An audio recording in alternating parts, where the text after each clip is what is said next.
Heureuse de vous retrouver dans ce nouveau débriefing émission d'opinion, de débat, de confession sur B1 Télévision. Chaque semaine, nous faisons le tour des questions qui agitent le débat public, où nous faisons un focus sur une personnalité d'envergure qui fait l'actualité. Lorsque notre pays est attaqué, lorsque notre cher Congo est en guerre, on s'attend à ce que nous nous serrions les coudes et que nous fassions bloc contre l'ennemi. C'est le prix à payer, c'est le prix à payer contre la balkanisation qui nous menace, c'est le prix à payer contre la dégénérescence programmée qui nous guette. Dieu seul sait que certains se comportent comme si le Congo n'était pas notre bien commun. Déjà, depuis 1996, ça fera environ 30 ans, le Congo est sous le coup d'une guerre. Les rébellions se font, se défont et ressurgissent autant que les alliances et les ralliements politiques se font et se refont. Peu importe que les alliés d'hier deviennent des ennemis aujourd'hui, ça, on n'en a rien à foutre. Ce qui importe, c'est que tous se regardent dans les yeux et parlent unité et paix. Il est évident que se mettre en dehors de ce schéma, c'est vouloir la mort de notre patrie, c'est vouloir la déliquescence de notre nation. Et puisque l'actualité reste dominée par les réactions qui se suivent et ne se ressemblent pas, après le discours du jeudi 22 mai 19h30, il y a cette question à 1000 francs. Est-ce que la meilleure réaction venant de la majorité au pouvoir n'aurait pas été de répondre par des actes plutôt que par des petites phrases assassines auxquelles on est déjà habitué? Quels actes? Par exemple, la baisse du taux de change. Le roi dollar se négocie à un peu plus de 2800 francs. La baisse du prix des biens de grande consommation pour que le pouvoir d'achat se porte mieux. Ça aurait été la meilleure des répliques à cette prise de parole de l'ancien président Joseph Kabila, qui n'a pas caché du reste son ambition de reprendre le pouvoir par les armes, sans doute, et dans la foulée, vu qu'il a été aperçu à Goma au lendemain de son discours et sur l'un de ses comptes X qui lui est attribué, on annonce des consultations à débuter aujourd'hui, mercredi. Et pour ce débriefing, je suis avec Félix Kabala. Il est de la cellule de communication du président de la République, Félix Tshisekedi. Monsieur Kabala, merci d'être avec nous dans ce débriefing. Merci beaucoup, Madame Mamina Massengo. C'est un plaisir de vous revoir après une longue absence. De toute façon, c'est la joie dans le monde journalistique d'avoir une personne de rationnel de retour. Merci beaucoup. Alors, vous êtes en charge de la veille communicationnelle? Exactement. Ça veut dire quoi? Bon, d'une manière beaucoup plus simple et technique, la veille communicationnelle consiste en amont à la collecte de données, des informations, faire le monitoring de tout ce qui se passe dans tous les canaux de communication que nous connaissons, tous les vecteurs de communication que nous connaissons, que ce soit dans la presse traditionnelle comme la presse non traditionnelle, les réseaux sociaux, la télé, la radio, sur les actions que mène le chef de l'État et sa personne. Donc, en soi, je peux résumer mon job comme étant une sentinelle de tout ce qui se dit de l'opinion nationale et internationale sur les chefs de l'État, sur la place médiatique. Donc je suis là pour apporter les informations pour une meilleure stratégie et une bonne prise de décision. Alors en quoi consiste vos journées de travail, sans entrer dans ce qui est des domaines confidentiels, bien entendu? Mes journées de travail, vous faites le point avec votre chef direct, Madame Mwamba, c'est ça? Ou de temps en temps aussi avec le président de la République lui-même? Je fais partie d'une équipe, d'une cellule. Elle est la directrice, Farah Mwamba, que je salue en passant. Et nous sommes autour d'elle avec des responsabilités bien précises. Nous sommes au moins 5.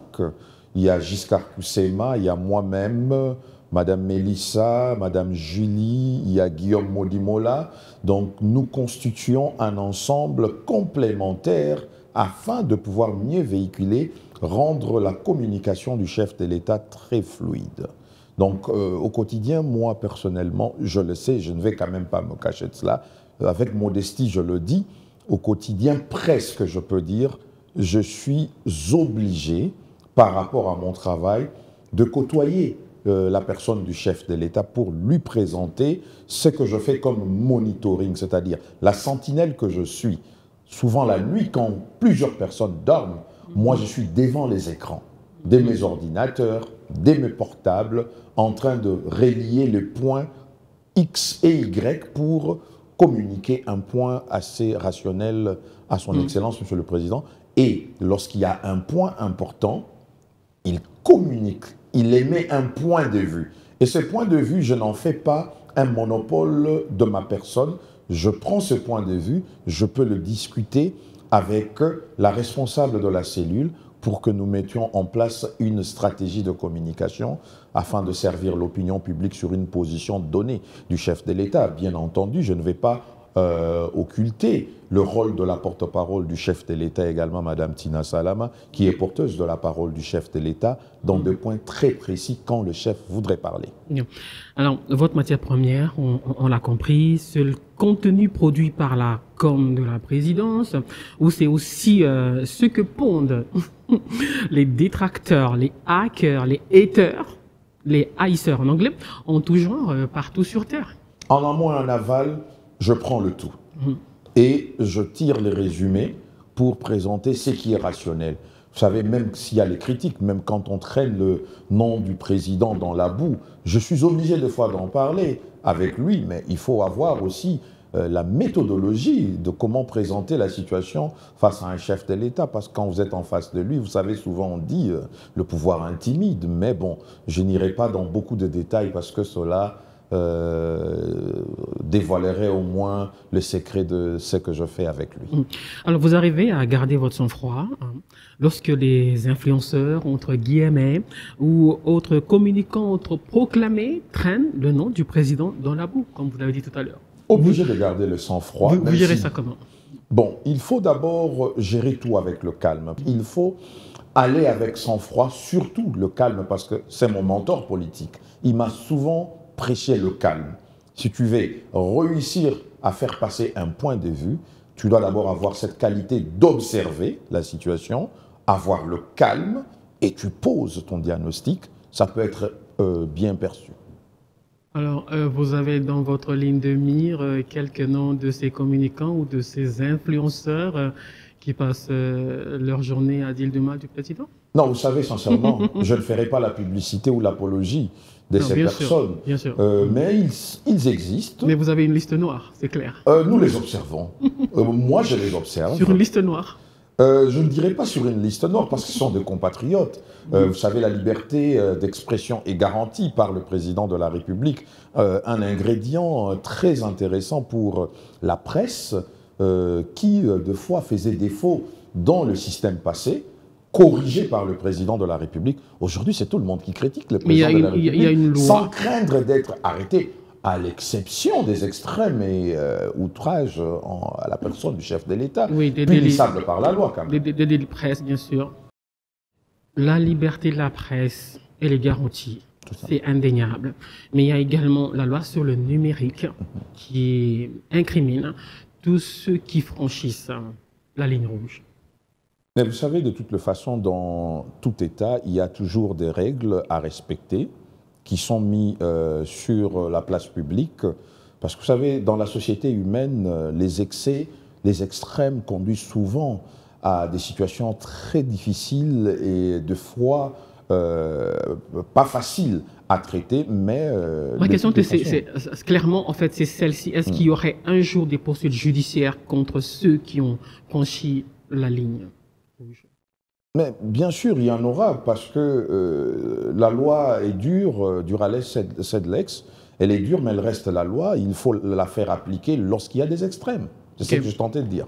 Alors, il y a beaucoup plutôt de fausses accusations, de fausses informations, de la manipulation, des attaques plutôt personnelles, des attaques violentes, des critiques virulentes, souvent non vérifiées. Bon, le plus souvent, lorsque cela ne frise à l'outrage à l'image du chef de l'État, ce sont de critiques qui peuvent être acceptables, mais lorsque cela va au-delà des limites, comme vous êtes en train de l'évoquer, Madame Amina, sincèrement, la loi s'applique, les services compétents se mettent en gestation et c'est traité du cas par cas. Et on n'a pas encore vu de procès sur ce genre de situation, en fait, dans le cas sous les examens, sur des injures portées contre le président de la République, des outrages, des atteintes donc à sa réputation. Vous savez, il y a souvent certains propos qui peuvent être considérés au premier degré ou au second degré d'une manière ou d'une autre, et cela dépend d'un contexte. Et il y a toujours un travail qui doit être fait en amont. Vous savez, le pouvoir est organisé sous multiforme et nous avons plusieurs services qui s'attellent à pouvoir analyser, même quand je passe à la télé. J'ai une fonction officielle. Il peut y avoir un responsable de service quelque part, lorsque cette émission sera diffusée ou est en train de diffuser, qui va scruter proprement mes propos et savoir si j'étais dans la bonne ligne, j'étais dans le cadrage qu'il fallait, ou si peut-être il fallait faire mieux. Je serais jugé autrement, mais bon, je laisse l'opinion le faire en lieu et place. Si vous avez coché toutes les cases, on prend un autre exemple. Lorsque les communicants de l'ancien président annoncent qu'il parlerait jeudi 22 mai à 19h30, vous mettez en place un protocole de monitoring ou vous vous en foutez royalement? Non, mais honnêtement, il faut toujours avoir un monitoring. Le monitoring existait déjà, ou il existe. Bon, nous savions qu'il allait parler. Donc, ce n'est pas un effet de surprise. On s'attendait à ce qu'il allait parler. Mais, sauf qu'il fallait attendre qu'il sorte les paroles de sa bouche pour confirmer la prophétie en amont. Alors, j'ignore si vous allez répondre sincèrement à cette question. Le président de la République a suivi la vidéo de son prédécesseur sur YouTube dès sa mise en ligne ou un peu plus tard sur les petites séquences sur X ou ailleurs. Bon, le président de la République a plusieurs canons. Il a aussi des téléphones portables. Ouais, est-ce qu'il a regardé? Certainement, c'est la personne la mieux informée de la République d'une manière générale.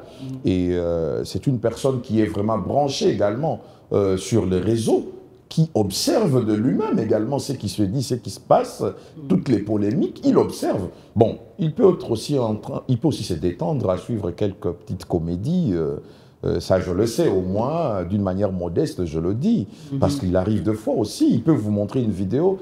Tu as suivi cette vidéo, elle fait vraiment effet, et c'est marrant, et ainsi de suite. Oui, exactement. Donc, ça démontre la partie humaine de l'homme qui est institution de la République. Donc, c'est-à-dire, il a ses oreilles, ses yeux, tout autour pour regarder ce que dit son peuple.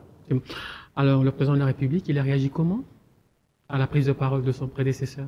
Le président de la République reste serein, droit dans ses bottes, parce que, en amont, il avait déjà sorti la prophétie sur Joseph Kabila. Laquelle? Mais la prophétie était simple, que lorsqu'il présentait tous les acteurs politiques, il y a plusieurs mois, il était en Belgique, il présentait tous les acteurs politiques de l'opposition, en donnant toutes les catégories. Il disait, Martin Fayoulou, lui, ne veut pas ça de moi parce qu'il ne me reconnaît pas en tant que président. Moïse Katumbi, et ceci, quand il arrive à Kabila, il dit, bon, lui, il a tout boycotté, il a tout rejeté. D'ailleurs, parce qu'il prépare une insurrection. L'AFC, celui. Vous savez comment est-ce que le président a été traité de tous les noms d'oiseaux? Excusez-moi, je dois le dire. Il y a même des commentaires qui disaient que non, il était sous effet de l'anesthésie.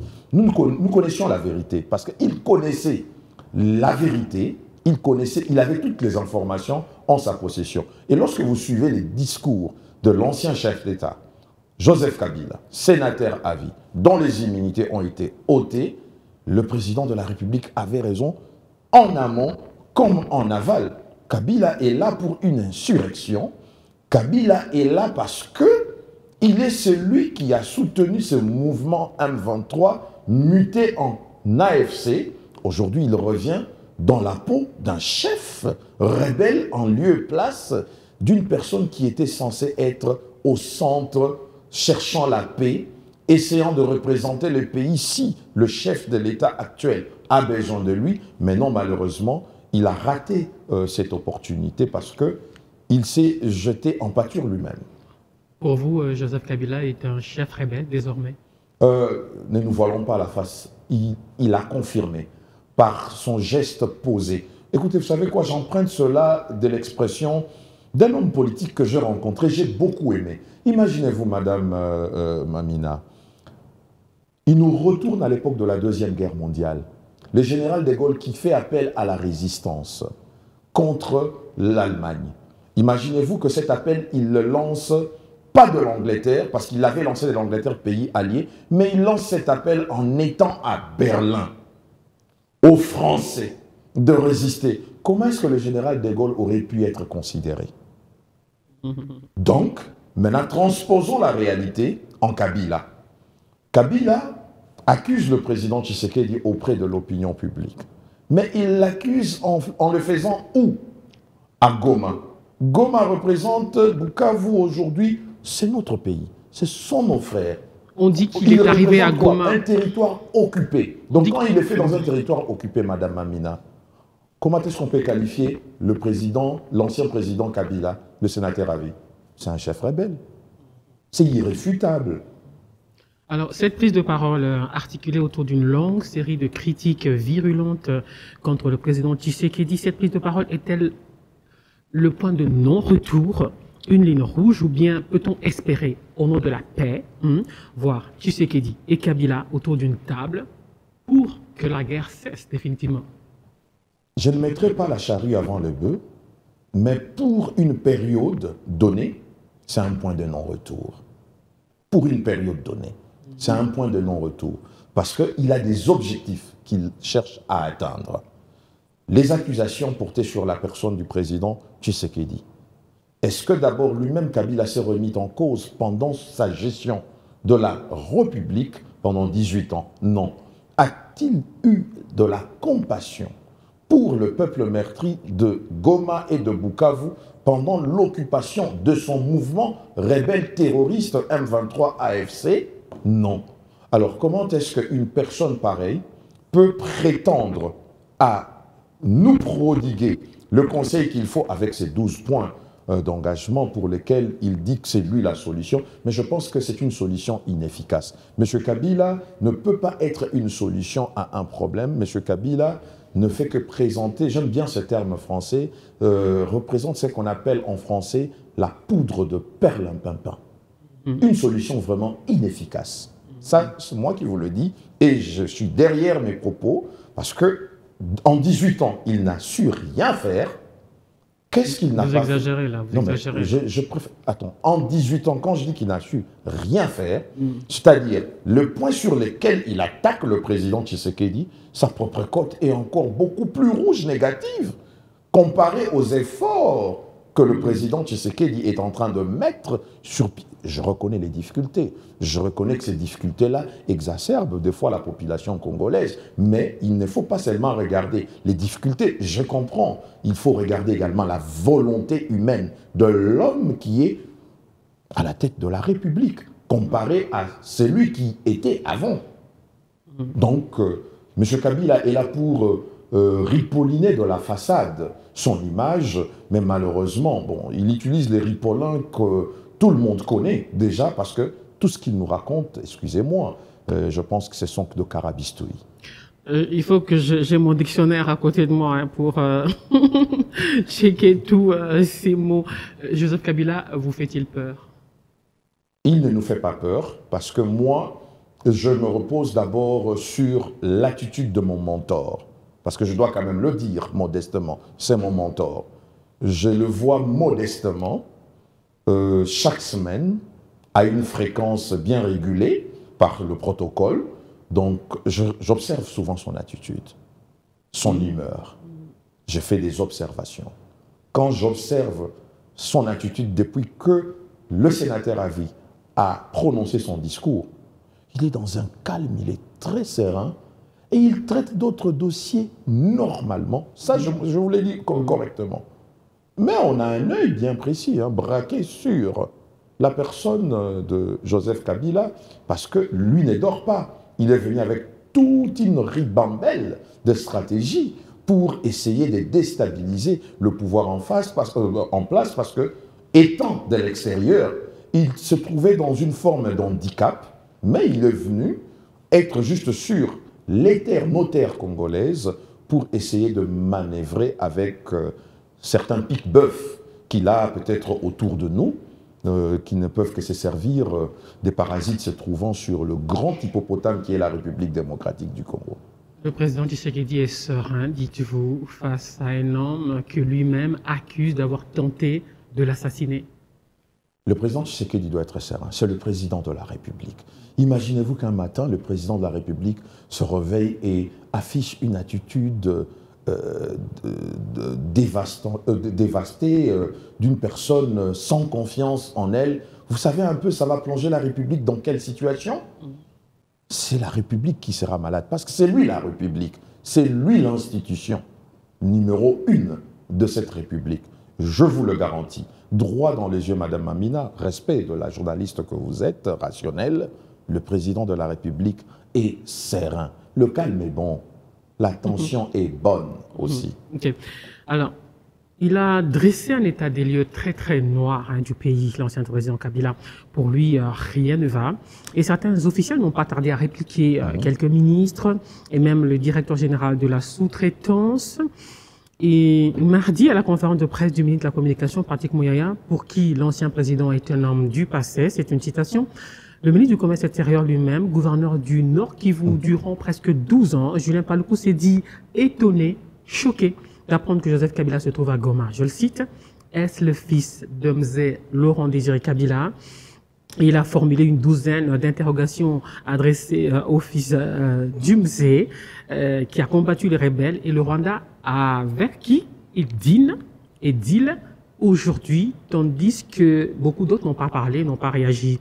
Et ça vous inspire quoi, toutes ces réactions, et notamment celle d'hier, mardi, du ministre du Commerce extérieur, qui a été pendant plus de 12 ans gouverneur du Nord Kivu? Vous savez, le ministre du Commerce extérieur, que je salue en passant, M. Julien Paluku, c'est l'un des acteurs politiques de ces terroirs. C'est quelqu'un qui maîtrise cette partie de la République. Il a dirigé cette partie de la République et connaît les sensibilités de cette partie de la République. Nos frères, nos sœurs souffrent, c'est vrai. Mais lorsqu'il pose toutes ces questions, il a raison. Parce que c'est quoi le geste posé par l'ancien président Kabila?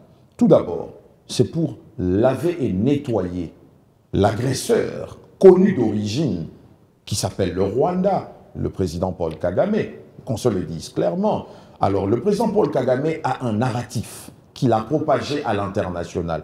Que le problème en République démocratique du Congo n'est pas le problème du Rwanda, c'est le problème de Congolais entre eux. Alors, pour réussir la stratégie, il fallait que celui qui avait la veste du M23 et de l'AFC puisse l'endosser à 100%. C'est la raison pour laquelle Kabila, étant ancien chef d'État, 18 ans en tant que président, quand il arrive pour endosser cette veste à l'est de la République démocratique du Congo, c'est-à-dire c'est pour tenter de nettoyer et laver complètement le Rwanda de ses actes en République démocratique du Congo. Donc, c'est-à-dire, aujourd'hui, le président Tshisekedi a réussi à mettre le visage sur un adversaire interne qui posait un peu de doute pour certaines personnes. Parce que l'adversaire extérieur, le masque était tombé, ça fait plusieurs années, on le connaît, il s'appelle Paul Kagame, et le Rwanda, on ne parle pas des Rwandais, le Rwanda, le système. Et l'adversaire en interne, intérieur, s'appelle Joseph Kabila. Donc, au milieu, nous avons le président Tshisekedi, c'est un peu comme la récitation qu'on a appris à l'école. Un enfant au bout de deux chemins, fallait-il prendre à gauche ou à droite? Mais le président ne prendra ni la gauche, ni la droite. On va tous le mettre ensemble, le confondre. On va parler d'un autre ancien président, Thabo Mbeki. Oui. Il a également parlé, il s'est montré très critique envers le président Tshisekedi, dont il accuse l'entourage d'être très tribalisé, tout en légitimant le M23 comme une organisation ayant une forte adhésion populaire. Ça vous a surpris? Vous savez, j'ai beaucoup de respect pour l'ancien président d'une nation très respectée en Afrique et dans le monde, en l'occurrence l'Afrique du Sud, le président, le pays de Nelson Mandela.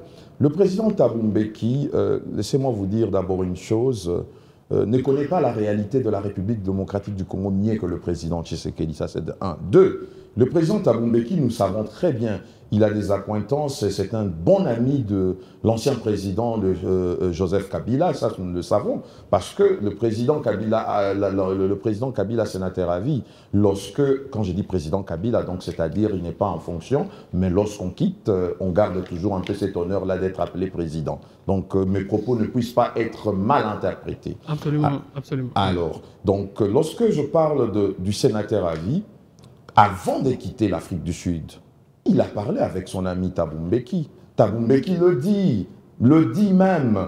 C'est un narratif que lui-même, Joseph Kabila, a donné à Thabo Mbeki, son ami.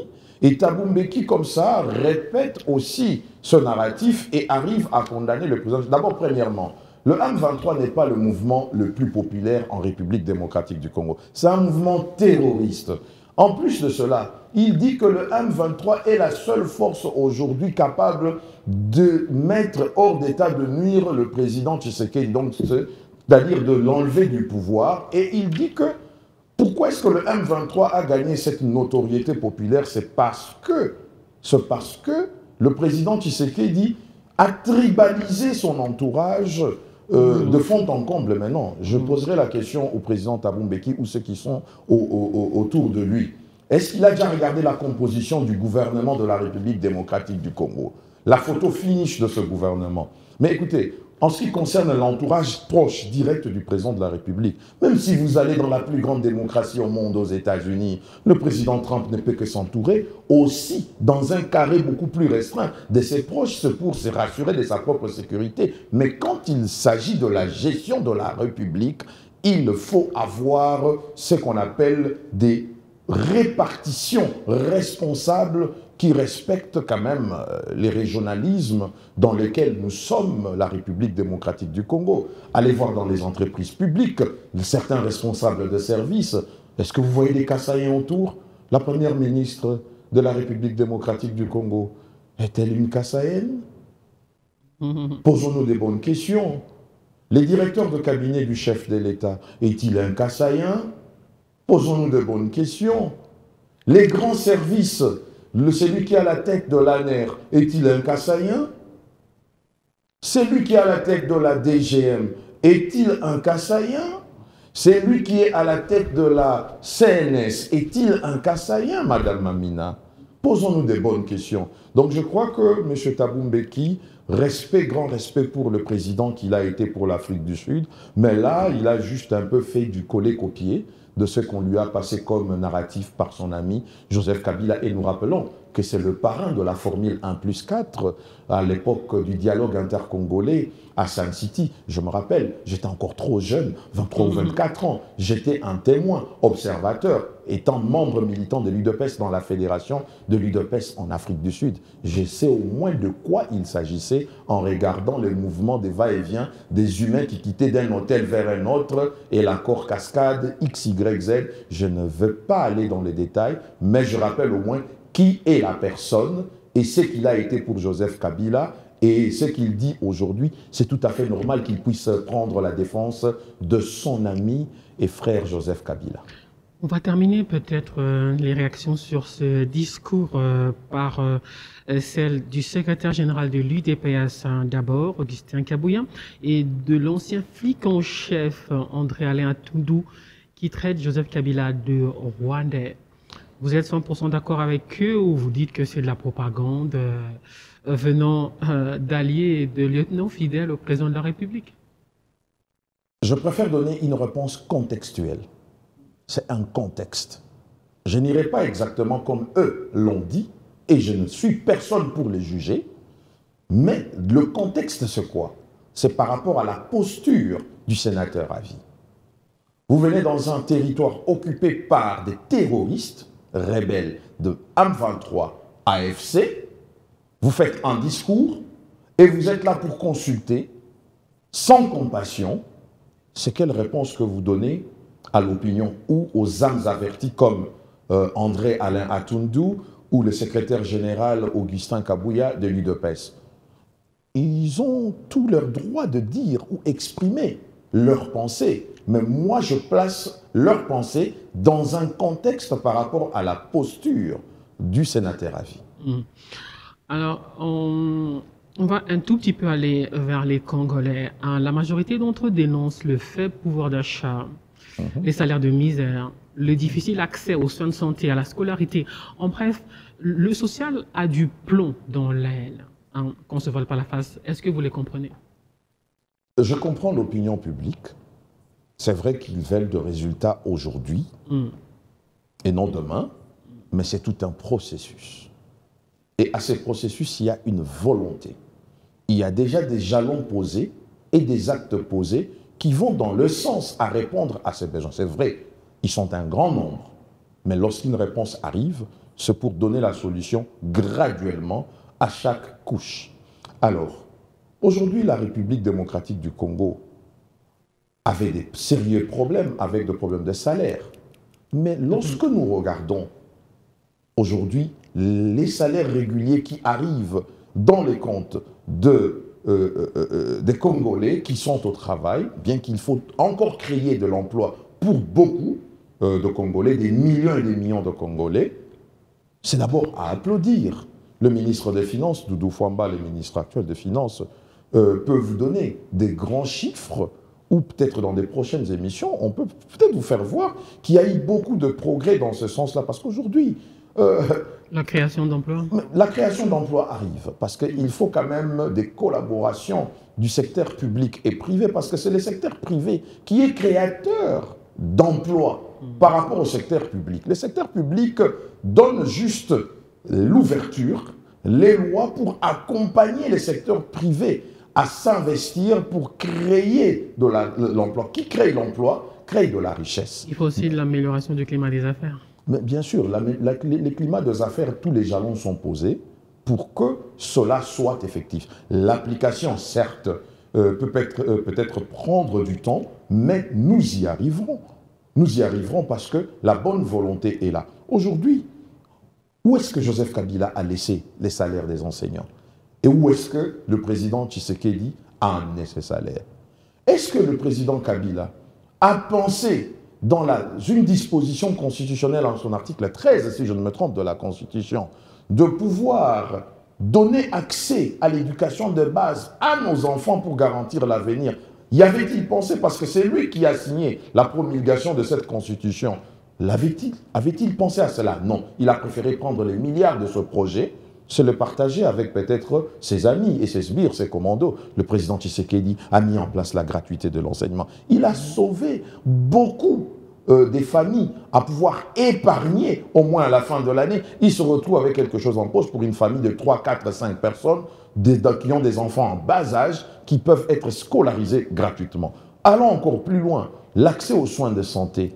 Il a pensé aux personnes les plus vulnérables, les femmes et les enfants. Or, Joseph Kabila, là où il a fait son discours, son mouvement a tué des femmes, des enfants, les a même violés, là où le président Tshisekedi aujourd'hui offre l'opportunité à ces femmes d'accoucher gratuitement, être suivies et jusque quelques semaines après. Vous comprenez que la volonté est là de l'être humain politique actuel, quand bien même la République démocratique du Congo a souvent été, depuis l'accession à l'indépendance, un Himalaya de problèmes pour lequel il faut être un bon alpiniste pour s'équiper afin d'escalader la montagne comme il faut, quand bien même elle peut être enneigée, pour éviter les avalanches.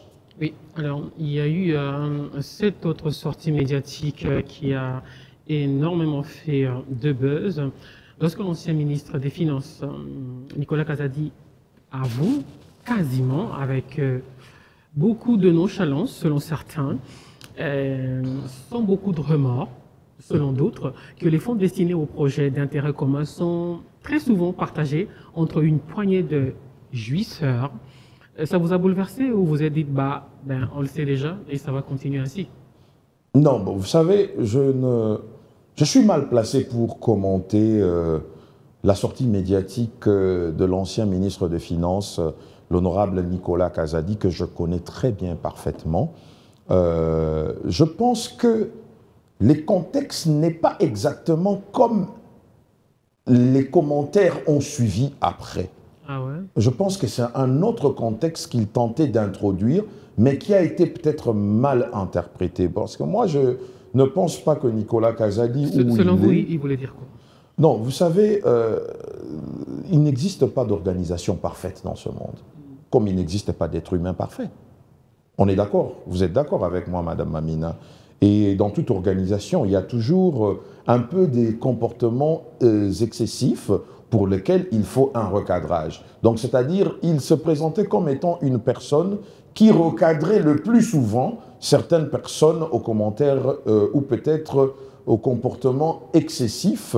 Bon, je ne sais pas qui sont ces personnes, il n'y a que lui qui peut répondre à cette question, mais dire que la personne de Nicolas Kazadi a fait une sortie médiatique dévastatrice contre le pouvoir en place.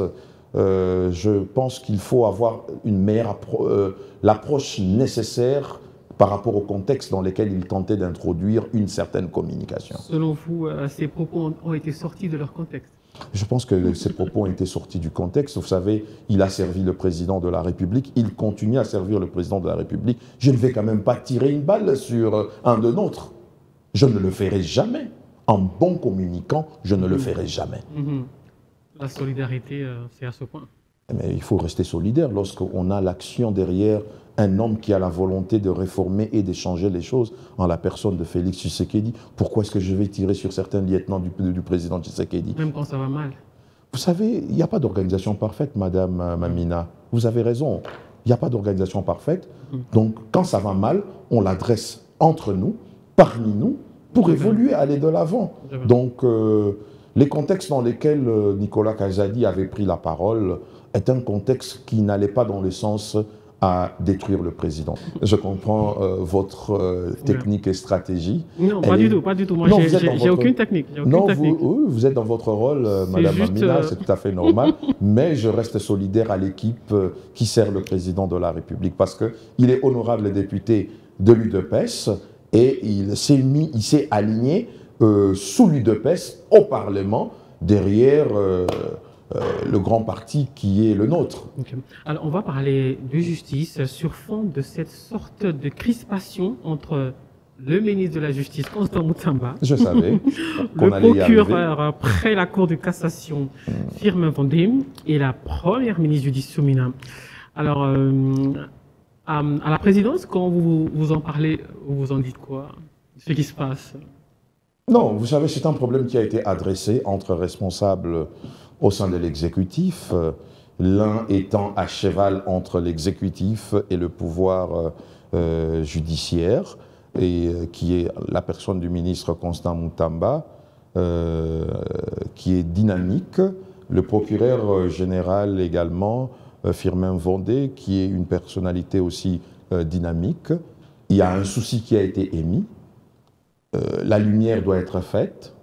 Il y a des arguments qui circulent de gauche et à droite, mais il n'y a pas d'animosité.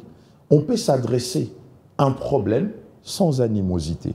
Et ce que je remarque entre les deux, ils se sont adressés à un problème dans toute rationalité. Ce n'est que ceux qui aiment extrapoler au sein de l'opinion, les snipers embusqués, qui veulent attiser le feu pour dire « Regardez, on vous avait dit, il y a une crise institutionnelle en République démocratique du Congo. » Et l'autre de l'autre côté qui amène le discours tribaliste pour mélanger les tout, dire qu'il y a réellement une crise en République démocratique du Congo. Ça ne sert à rien d'aller signer un accord avec le Rwanda. Au-delà de nos frontières, il faut organiser un dialogue. On connaît tout ça. Ce sont les ingrédients que les opposants utilisent avec leurs communicateurs pour constituer des arguments à présenter à une autre communauté internationale qui défend la cause d'organiser un dialogue où on est en train de conjuguer le président Tshisekedi au passé. Attendez, nous sommes tous vigilants. Vous allez le conjuguer au passé dans vos chambres et vos salons, et non en lieu public, aux yeux, au vu aussi de tous. Il nous reste 5 minutes. Je voudrais bien consacrer ces dernières minutes à ce qui est fait au niveau de la communication à la présidence pour contrer ces campagnes de division, de scission, ces campagnes de division bloc-ouest, ce poison, cet autre poison qu'on a tenté d'inoculer entre les Congolais pour qu'il y ait cette fracture entre le bloc est et le bloc ouest, ce clivage ethnique. Qu'est-ce qui est fait à votre niveau pour appeler à l'apaisement, pour appeler les Congolais à l'unité? Non, vous savez d'abord ce poison qui est en train d'être véhiculé par l'ennemi en face, qui utilise une sous-traitance. Bon, l'ennemi en face, qui connaît très bien notre République, utilise de sous-traitants. Et le premier patron de la sous-traitance, qui est la personne du sénateur à vie Joseph Kabila, qui lui a fait parler même d'autres bouches. Vous avez évoqué ici l'ancien président Thabo Mbeki, qui dans son discours, qui était teinté vraiment d'une coloration tribale ethnique et ciblant une seule ethnie, le Luba du Kasaï, vous savez, c'est ahurissant pour un homme d'État de sa trempe d'accepter un discours pareil, parce que c'est ce même discours qu'ils ont combattu en Afrique du Sud. Alors, face à cela, nous avons aussi... Ils utilisent la division comme une arme de guerre. Mais bien sûr. Face à cette arme de guerre. Exactement, qu'est-ce qui est fait? Face à cela, nous avons des stratégies.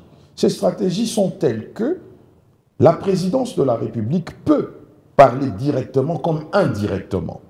Indirectement par les canaux de certaines personnalités politiques, indirectement aussi par le canal de certains influenceurs qui communiquent, dont je ne vais pas citer certains noms, parce que si je dis les communicateurs de la présidence, nous aurons des personnes autoproclamées qui iront dans la toile pour dire voilà, on nous a reconnus comme étant de communicateurs, voilà, donc il faut venir, on risque d'avoir une ribambelle de personnes à la présidence dehors qui vont demander, réclamer le salaire. Donc il faut bien faire les choses. Il y en a qui s'appellent communicateurs privés du chef de l'État.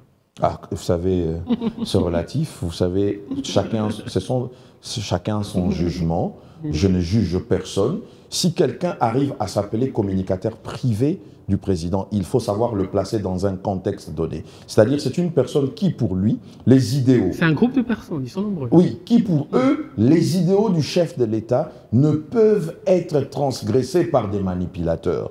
Donc, vers ces personnes, je ne pointerai jamais le doigt pour dire que écoutez, vous n'avez pas le droit de communiquer. Sauf que vous ne devez pas dépasser certaines limites.